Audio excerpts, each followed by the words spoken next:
Voy a pasar a la segunda cuestión que menciona estos textos en el verso 16. En el verso 16 habla con respecto a la ley y los profetas. Vamos a leerlo. La ley y los profetas se proclamaron hasta Juan. Desde entonces se anuncian las buenas nuevas del reino de Dios y todos se esfuerzan por entrar en él. Pero más fácil, voy a leer el 17 también, pero más fácil es que el cielo y la tierra pasen, que un ápice de la ley deje de cumplirse. Entonces, ¿qué tiene que ver la ley ahora? ¿Por qué saca la ley aquí Jesús? ¿Qué tiene que ver con la religión verdadera y la religión falsa? ¿Qué tiene que ver con el verdadero creyente y el falso creyente? Tiene que ver mucho, porque los falsos creyentes, en esta parte de la escritura, los fariseos, tenían un entendimiento incorrecto de la ley. Y como tenían un entendimiento incorrecto de la ley, les era imposible entender el evangelio. Porque la ley te habla del evangelio. Mucha gente piensa que el evangelio está contenido dentro del Nuevo Testamento. Y eso no es posible, porque si así fuese, Pablo no hubiese podido predicar el evangelio, porque lo único que él tenía era el Viejo Testamento. Más bien, cuando Pablo predicó el evangelio, tuvo que usar el Viejo Testamento. Entonces, cuando Pablo saca toda su interpretación del evangelio en el libro de Romanos, en la carta de los Romanos, él da todo su entendimiento del evangelio porque conocía el Viejo Testamento. Tenía mucho conocimiento acerca de lo que la enseñanza de la palabra y la doctrina enseñaba en el Antiguo Testamento. Entonces, ¿por qué Jesús menciona la ley en esta parte? Yo creo particularmente que era esencial comprender la ley en relación al hombre. Los fariseos pensaban que ellos, reduciendo la ley lo más que ellos pudieran a cuestiones muy simples para obedecer, ellos se iban a poder sentir muy justos. Y era la manera como ellos se justificaban delante de Dios. Agarraban algunas partes de las escrituras y las reducían el nivel de exigencia lo más que ellos podían para poder obedecer las cosas simples de las orillas externas. Nada más las cosas que eran aparentes delante de los hombres, pero realmente la esencia de lo que enseñaba la ley, ellos trataban de reducirlo. Entonces les era imposible ver la enseñanza principal de Dios. Fíjate lo que dice a Juan capítulo 5, verso 46 y 47, si puedes ir ahí.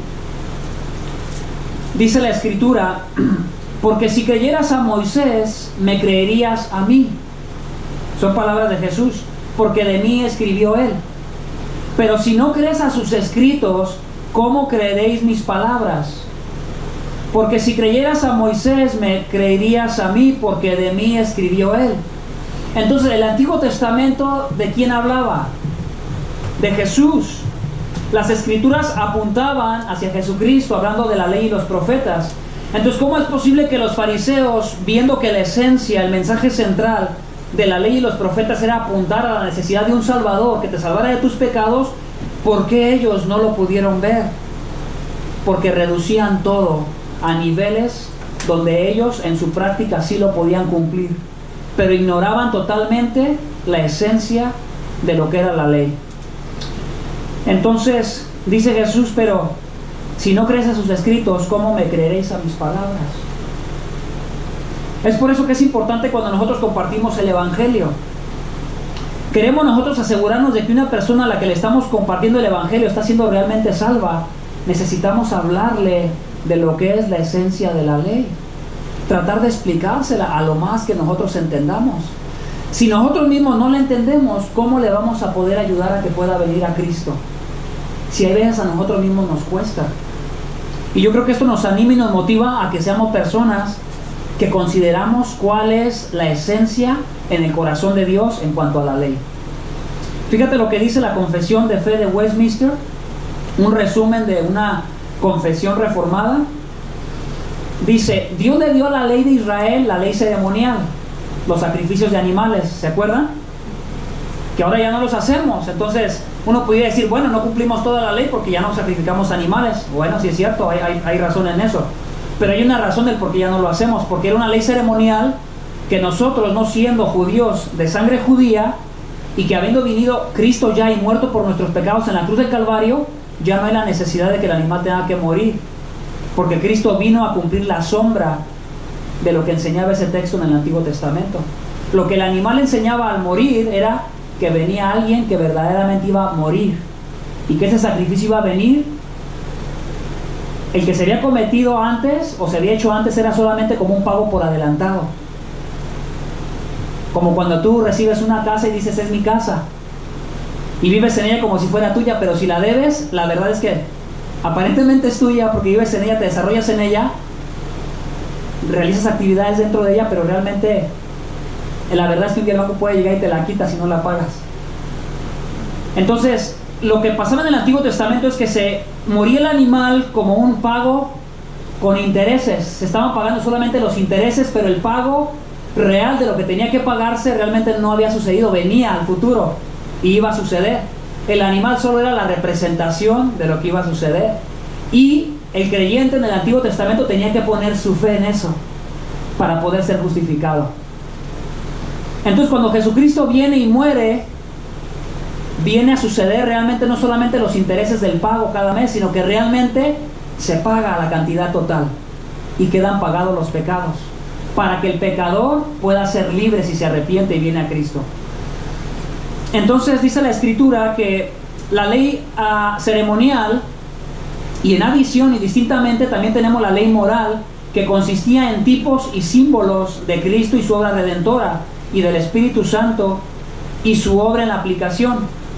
Ahora esta ley ha sido abrogada, o sea, ha dejado sin valor esta ley mediante una disposición legal. No quiero confundirte, voy a tratar de explicártelo lo mejor que yo entiendo. La ley de Dios sigue valiendo, porque la ley de Dios contiene la ley moral. Podemos mirar a Adán. Adán no tenía una grande lista de leyes, tenía una ley muy específica, y era la ley moral de Dios.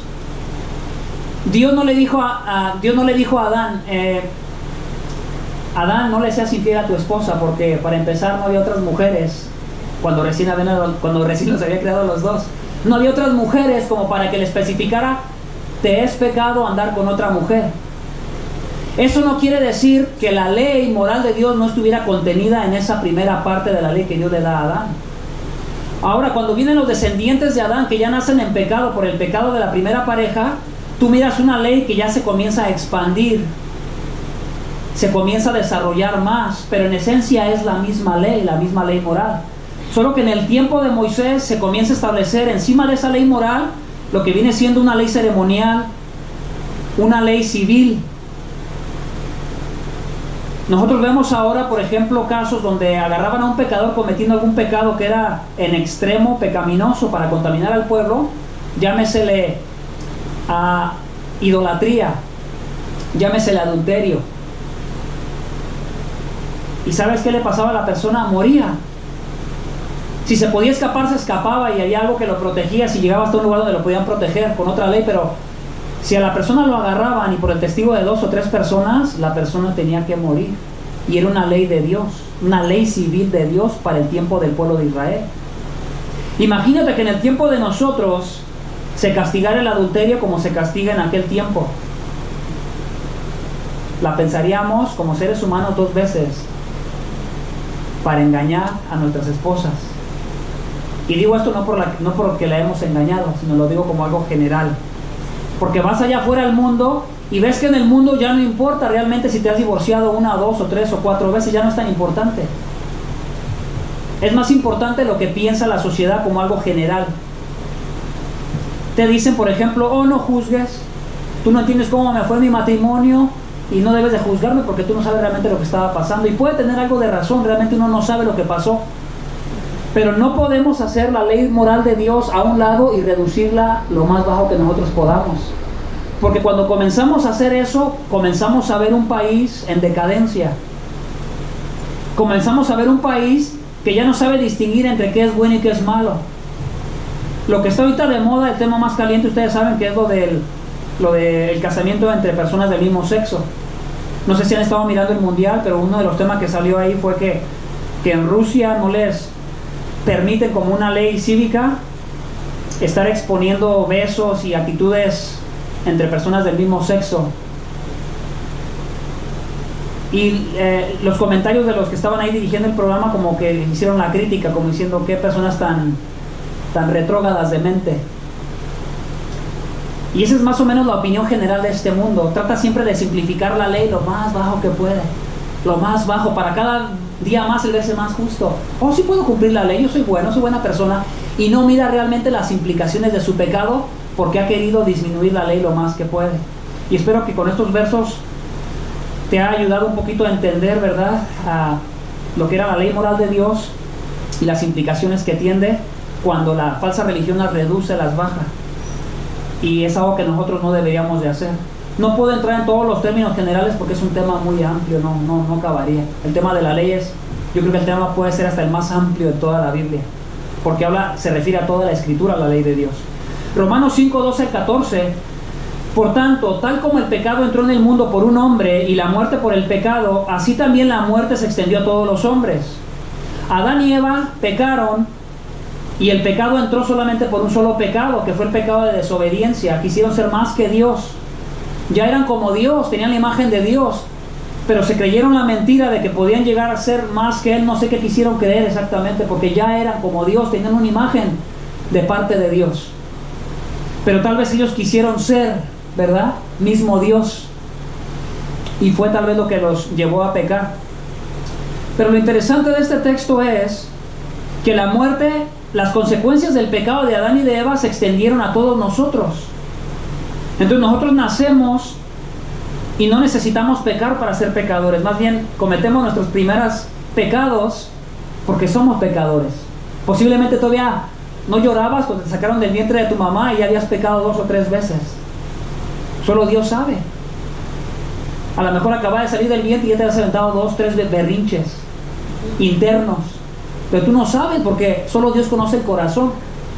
Entonces nosotros a veces tratamos de decir, en el mundo dicen que por ejemplo los niños son inocentes. Bíblicamente vamos a la Escritura y los niños no son inocentes, son culpables también. Y se escucha mal, pero aún los niños serían culpables del castigo eterno en el infierno, aunque los veamos chiquitos e inocentes. Si Dios tuviese que aplicar justicia, tendría que también condenarlos, porque en esencia contienen lo mismo que cualquiera de nosotros adultos, pecado. Traen la misma herencia de Adán y de Eva. Fíjate lo que dice la Escritura: porque todos pecaron. Pecamos porque somos pecadores. Pues antes de la ley había pecado en el mundo. Todavía la ley de Moisés no se había desarrollado en todos estos mandamientos que aparecen en el Antiguo Testamento, pero el hombre ya había pecado. El hombre ya vivía las consecuencias de su pecado. No se tuvo que esperar a vivir consecuencias hasta que conoció, por ejemplo, que su adulterio era pecado. Tú ves en la Biblia hombres que tuvieron de a 2 mujeres y aparentemente no vemos ahí en el momento una ley que dijese eso está mal. Pero ese hombre que tuvo 2 mujeres ya comenzó a vivir las consecuencias de su pecado. Comenzó a vivir consecuencias como familia, como hombre, como mujer, y no tuvo que esperarse a escuchar de parte de Moisés en la ley que le era pecado adulterar. Dice, pues antes de la ley había pecado en el mundo, pero el pecado no se imputa cuando no hay ley. No quiere decir que no éramos culpables, simplemente quiere decir que como no había una ley específica en contra de ese pecado que cometiste, no se te podía como que anotar, adulteró. No tenía un nombre específico, pero no dejas de ser culpable y no dejas de vivir las consecuencias de ese pecado. Entonces, sin embargo, dice el verso 14, la muerte reinó desde Adán hasta Moisés. Lo vuelve a recalcar. Las consecuencias del pecado estuvieron ahí todo el tiempo, aunque la ley no le mostraba a la gente su pecado específicamente en el cual estaba fallando. Había una realidad de que era un pecador y de que pecaba, aunque él no lo quisiera reconocer. Dice, aún sobre los que no habían pecado con una transgresión semejante a la de Adán, la cual es figura del que había de venir. Voy a terminar con la última ilustración del divorcio, que es la tercera porción. La ilustración del divorcio viene a ser la conclusión de esta parte de la ley. Y la ley, acuérdate que era importante porque la ley te ayuda a ver las intenciones de tu corazón, ayudarte a que reconozcas que eres un pecador y puedas venir a Cristo en arrepentimiento y fe. Y la ley también le ayuda al sistema religioso a reducir a lo más que él pueda para autojustificarse delante de los hombres. ¿Sí me están siguiendo?